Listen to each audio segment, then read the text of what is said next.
प्यारे बच्चों, आज हम कक्षा 7वीं के चैप्टर 5 अम्ल, क्षारक और लवण के बारे में पढ़ेंगे। बच्चों, आप अपने दैनिक जीवन में बहुत से खाद्य पदार्थों को खाते हैं। कुछ पदार्थ खट्टे लगते हैं, कुछ कड़वे तथा कुछ नमकीन, जैसे कि नींबू, करेला और नमक। नींबू खाने में खट्टा लगता है, करेला कड़वा तथा नमक नमकीन होता है। खाद्य पदार्थ का खट्टा, नमकीन अथवा कड़वा होना उनमें उपस्थित अम्ल, क्षारक, लवण की वजह से होता है। 17वीं शताब्दी में रसायनज्ञ रॉबर्ट बॉयल ने सबसे पहले पदार्थों को अम्ल, क्षारक नाम दिया था। इस पाठ में आप अम्ल, क्षारक अथवा लवण की विशेषताओं के बारे में पढ़ेंगे। इस पाठ के अंत में आप निम्न करने में समर्थ हो जाएंगे। आप अम्ल, क्षारक एवं लवण को परिभाषित कर पाएंगे तथा अम्ल और क्षारक की विशेषताएं बता पाएंगे।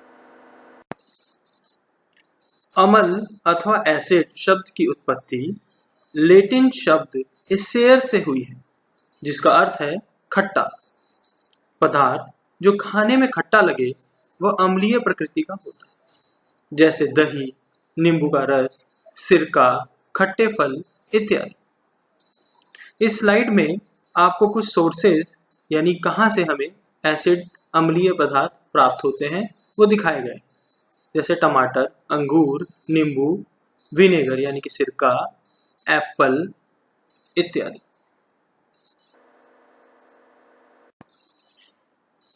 क्षारक यानी कि बेस, ये ऐसा पदार्थ है जिसका स्वाद कड़वा होता है, स्पर्श करने पर साबुन की तरह लगता है। क्षारक का प्रभाव क्षारकीय होता है तथा यह अम्लीय पदार्थों के साथ अभिक्रिया करके जल एवं लवण बनाता है। उदाहरण के तौर पर जैसे अमोनिया, साबुन, मिल्क ऑफ मैग्नीशिया जिसे हम दूधिया मैग्नीशिया भी कहते हैं, वॉशिंग सोडा इत्यादि। ये सारी चीजें आपके घर पे नॉर्मली मिल जाती है। बच्चों, दैनिक जीवन में हम विभिन्न प्रकार के पदार्थों का उपयोग करते हैं, जिनमें अम्ल अथवा क्षारक होता है। आइए जानते हैं कि किन पदार्थों में अम्ल और किन पदार्थों में क्षारक पाया जाता है। सबसे पहले कुछ अम्ल के नाम दिए गए हैं और सामने ही उसके यह किस पदार्थ में पाया जाता है लिखा गया है, जैसे कि एसिटिक अम्ल जो सिरके में पाया जाता है, फॉर्मिक अम्ल जो चींटी के डंक में होता है, सेट्रिक अम्ल जो नींबू, खट्टे फल जैसे संतरा, कीनू इत्यादि में पाया जाता है, लैक्टिक अम्ल दही और पनीर में पाया जाता है, ऑक्जेलिक अम्ल पालक, अमरूद इत्यादि में पाया जाता है, एस्कॉर्बिक अम्ल आंवला जैसे पदार्थों में पाया जाता है। अब कुछ क्षारक के नाम जो हमें दैनिक जीवन की चीजों में मिलता है, जैसे कैल्शियम हाइड्रोक्साइड चूने के पानी में, अमोनियम हाइड्रोक्साइड खिड़की के कांच साफ करने के पदार्थों में, सोडियम पोटेशियम हाइड्रोक्साइड साबुन में, डिटर्जेंट में, magnesium hydroxide milk of magnesia या दूधिया मैग्नीशियम में पाया जाता है। उदासीन या न्यूट्रल, उदासीन पदार्थ वह होते हैं जो ना अम्ल होते हैं और ना ही क्षार, जैसे कि जल। बच्चों, हमने पिछली स्लाइड्स में यह समझा कि जो पदार्थ खाने में खट्टे लगते हैं वो अम्ल होते हैं और जो कड़वे वो क्षारक होते हैं। परंतु क्या हम सभी चीजों को टेस्ट करके देख सकते हैं? नहीं, ये पॉसिबल नहीं है। ऐसा नहीं हो सकता कि हम सभी चीजों को टेस्ट कर सकें। इसलिए हमें सूचक या इंडिकेटर जो हमें सूचना देती है कि हमारा पदार्थ कैसा है, वो अम्ल है या क्षारक। हम इस स्लाइड के माध्यम से समझते हैं कि जो भी पदार्थ अम्लीय या क्षारकीय है उसके परीक्षण करने के लिए विशेष प्रकार के पदार्थों का इस्तेमाल किया जाता है, जिसे हम सूचक कहते हैं। इससे हमें पदार्थ की प्रकृति का पता चलता है कि वह अम्लीय है या क्षारकीय। सूचक दो प्रकार के होते हैं, प्राकृतिक सूचक जैसे हल्दी, लिटमस इत्यादि, कृत्रिम सूचक या मानव द्वारा निर्मित सूचक जैसे फिनोप्थिलीन, मिथाइल ऑरेंज इत्यादि। प्राकृतिक सूचक जिनके प्राकृतिक स्रोत से प्राप्त किया जा सकता है। यहाँ पे कुछ छोटे उदाहरण दिए हुए हैं जैसे हल्दी और लिटमस, परंतु इसके अलावा भी हम प्याज का इस्तेमाल, लाल पत्ता गोभी का इस्तेमाल भी सूचक के तौर पर कर सकते हैं। मानव द्वारा निर्मित सूचक या कृत्रिम सूचक जो कि मानव द्वारा प्रयोगशाला में बनाए जाते हैं, जैसे कि फिनोप्थिलीन और मिथाइल ऑरेंज अभी अभी हमने समझा।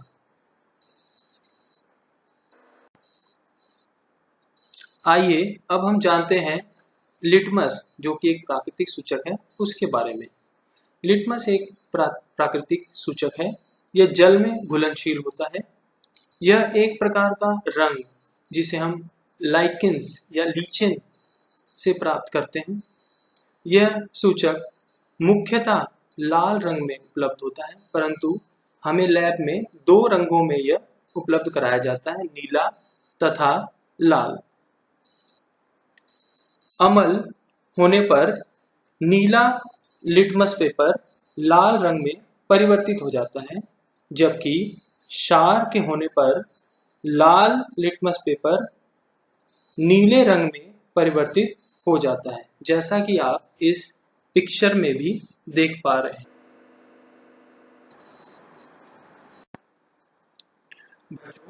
हम लिटमस द्वारा विभिन्न वस्तुओं का परीक्षण करते हैं और इस टेबल के द्वारा समझते हैं कि जब हम लिटमस का एक सूचक की तरह प्रयोग करते हैं तो वो किस तरह अम्ल और क्षारक की सूचना हमें प्रदान करता है। सबसे पहले आप टेबल में देखेंगे टूटी का पानी, टैप वाटर, जिसे जब हम रेड लिटमस पेपर यानी कि लाल लिटमस पेपर के साथ रिएक्शन या अभिक्रिया कराते हैं तो हमें कोई बदलाव देखने को नहीं मिलता, जबकि अगर हम ब्लू लिटमस पेपर के साथ इस टूटी के पानी की रिएक्शन कराते हैं या अभिक्रिया कराते हैं तब भी हमें कोई भी बदलाव नहीं दिखता, जिससे ये बात पता लगती है कि ना तो पदार्थ अम्ल है ना क्षारक, जिसका मतलब ये है कि एक उदासीन पदार्थ है, जैसा कि हमने पिछले स्लाइड से पढ़ा कि जल एक उदासीन पदार्थ है। अगला उदाहरण अगर हम देखें जिसमें हम डिटर्जेंट सॉल्यूशन यानी कि जो घर पे आप डिटर्जेंट वगैरह कपड़े धोने के लिए इस्तेमाल करते हैं, अगर हम उसके ऊपर रेड लिटमस पेपर यानी कि लाल लिटमस पेपर का अगर इस्तेमाल करें तो हम पाएंगे कि वो ब्लू यानी कि नीले रंग में परिवर्तित हो गया है, जबकि जब हम नीले लिटमस पेपर का अगर उस डिटर्जेंट के साथ अभिक्रिया कराते हैं, उसके साथ उसे उसमें डुबोते हैं तो हम पाते हैं कि कोई बदलाव नहीं आता, जिससे हम यह अनुमान लगाते हैं कि यह पदार्थ यानी कि एक सूचना मिलती है कि यह पदार्थ एक क्षारकीय पदार्थ है। इसके अलावा अगर हम सिरका यानी कि विनेगर को लाल लिटमस पेपर के साथ रिएक्शन कराते हैं, अभिक्रिया कराते हैं और सूचना प्राप्त करना चाहते हैं कि यह अम्ल है या क्षारक, तो हम पाते हैं कि लाल लिटमस पेपर के साथ इसमें कोई बदलाव नहीं आता, जबकि नीले लिटमस पेपर का जो रंग है वो लाल रंग में परिवर्तित हो जाता है, जिससे हमें ये पता लगता है कि एक अम्लीय पदार्थ है। आइए अब हम समझते हैं हल्दी का सूचक के रूप में इस्तेमाल। हल्दी एक प्राकृतिक सूचक है। हल्दी के रंग पर अम्ल यानी कि एसिड का कोई असर नहीं होता, अर्थात अम्ल हल्दी के रंग को नहीं बदलता। जैसा कि आप जानते हैं हल्दी का रंग कैसा होता है, पीला। तो यानी कि जब अम्ल उसके साथ अभिक्रिया करता है तो उसका रंग पीला ही रहता है, वो नहीं बदलता। जबकि क्षार के साथ यानी कि बेस के साथ जब हल्दी की अभिक्रिया होती है तो हल्दी का जो पीला रंग होता है वो भूरे लाल रंग में परिवर्तित हो जाता है या बदल जाता है। उदाहरण के तौर पर अगर आप अपने रसोई घर में कार्य कर रहे हैं और आपके कपड़ों पर हल्दी लग जाती है और आप उसे साबुन से धोने जाते हैं, जैसे ही आप उस पे साबुन लगाते हैं तो आप पाएंगे कि आपका जो कपड़े पे पीले रंग के दाग लगे थे वो धीरे धीरे सूखने पर भूरे लाल रंग में परिवर्तित हो जाएंगे, अगर आप साबुन का इस्तेमाल उस हल्दी के दाग पर करेंगे तो। जिससे ये बात साबित होती है कि हल्दी सूचक के रूप में कार्य करता है और क्षार यानी कि बेस के साथ रिएक्शन करके वो भूरा लाल रंग बना देता है। आप घर पे फिल्टर पेपर को हल्दी के घोल में डुबोकर तथा सुखाकर हल्दी का पेपर बना सकते हैं, जिसे आप अम्ल तथा क्षार की पहचान में इस्तेमाल कर सकते हैं। नीचे टेबल में आप जब आप हल्दी पदार्थों पर करते हैं तो क्या हमें रिजल्ट्स मिलते हैं, जैसे कि सबसे पहले लेमन जूस यानी नींबू का रस। जब हम इस पे हल्दी का प्रयोग करते हैं तो अभी भी आपने पढ़ा कि अम्ल के ऊपर उसका कोई प्रभाव नहीं पड़ता, इसलिए कोई बदलाव नहीं आएगा और इससे हमें ये पता लग जाएगा या तो पदार्थ हमारा अम्लीय है या उदासीन भी हो सकता है। लेकिन अगर आप बेकिंग सोडा जो घर में सोडा यानी मीठा सोडा जो आप इस्तेमाल करते हैं पकोड़े वगैरह बनाने के लिए, अगर आप उसका इस्तेमाल करते हैं और उसमें हल्दी को मिक्स करते हैं तो आप पाएंगे कि जो रंग है वो लाल रंग का हो गया है, यानी भूरा लाल रंग आपको नजर आएगा, जिससे ये साबित होता है कि ये क्षारकीय पदार्थ है। इसी तरह इस टेबल में बहुत सारे उदाहरण दिए गए हैं जिनको आप समझ सकते हैं और में इस्तेमाल अच्छी। बच्चों, आज हम एक और प्राकृतिक सूचक के बारे में समझेंगे जो है गुड़हल की पंखुड़ियाँ यानी चाइना रोज की पंखुड़ियाँ। ये फूल आपने अपने घर के आसपास और कई बार टीचर्स के द्वारा मंगाया गया किसी एक्सपेरिमेंट के दौरान भी देखा होगा। चाइना रोज की कुछ पंखुड़ियाँ आप गर्म पानी में डाल के इसका घोल बना सकते हैं जो कि लाल रंग का होता है। यह घोल अम्ल तथा क्षार के परीक्षण के लिए इस्तेमाल किया जाता है। पाया जाता है कि अम्लीय पदार्थ में यह गुलाबी या मैजेंटा रंग प्रदान करता है, जबकि क्षारकीय माध्यम में यह हरा रंग प्रदान करता है। नीचे दिए गए टेबल से आपको समझ में आएगा कि किस प्रकार इस रंग को देख के आप पता लगा सकते हैं कि कोई पदार्थ अम्लीय है या क्षारकीय। सबसे पहले उदाहरण के तौर पर हम शैम्पू को ले लेते हैं जो आपके घर पे बड़ी आसानी से मिल जाता है। शैम्पू का जो रंग होता है वो सफ़ेद होता है या दूधिया होता है। जैसे ही हम इसे गुड़हल का जो घोल हमने लाल रंग का घोल बनाया है उसमें डालते हैं तो हम पाते हैं कि इसका रंग हरे रंग में परिवर्तित यानी कि ग्रीन रंग में परिवर्तित हो जाता है, जिससे हम ये अनुमान लगा सकते हैं कि यह एक क्षारकीय पदार्थ है।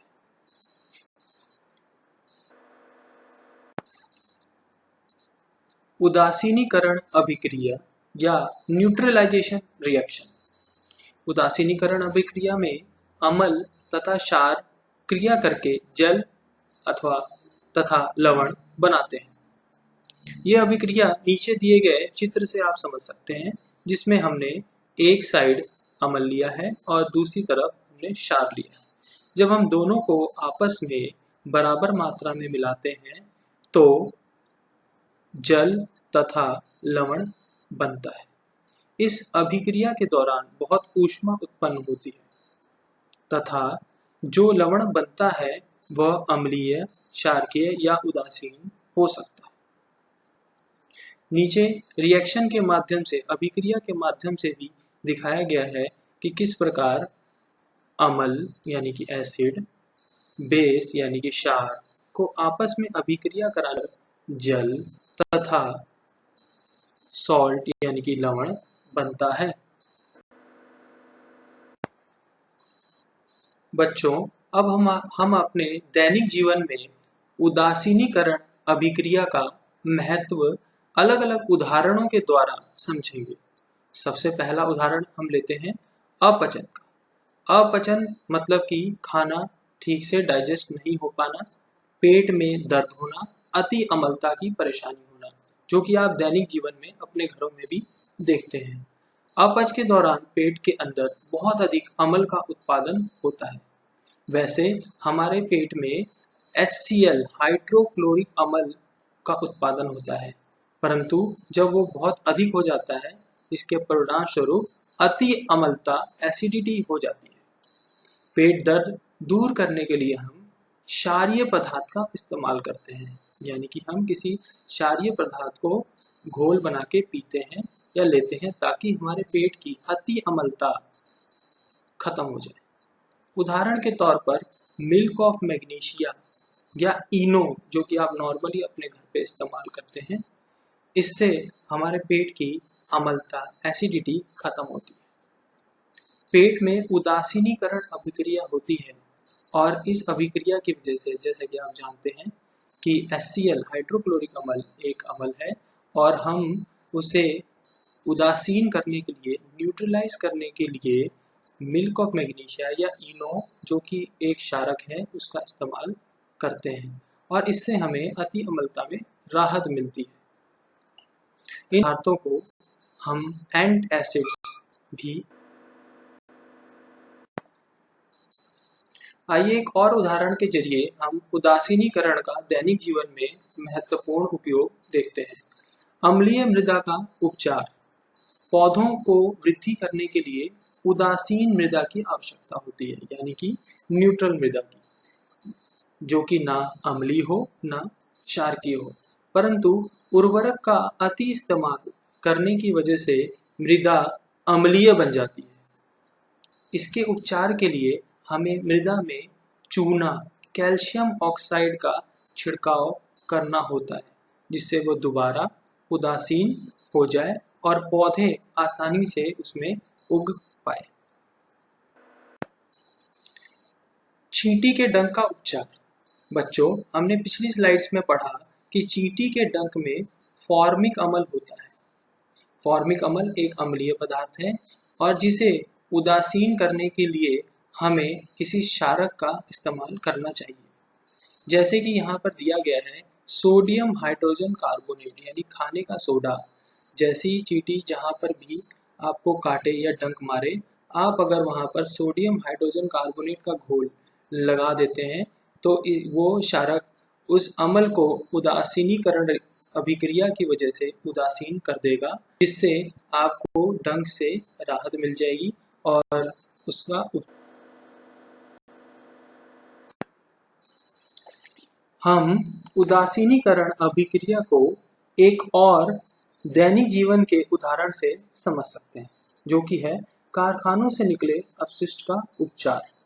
कारखानों से निकला अपशिष्ट अम्लीय होता है, जिसमें क्षारक मिलाकर नदियों में छोड़ा जाता है ताकि वह उदासीन हो जाए और जलीय जीवों को नुकसान ना पहुंचाए।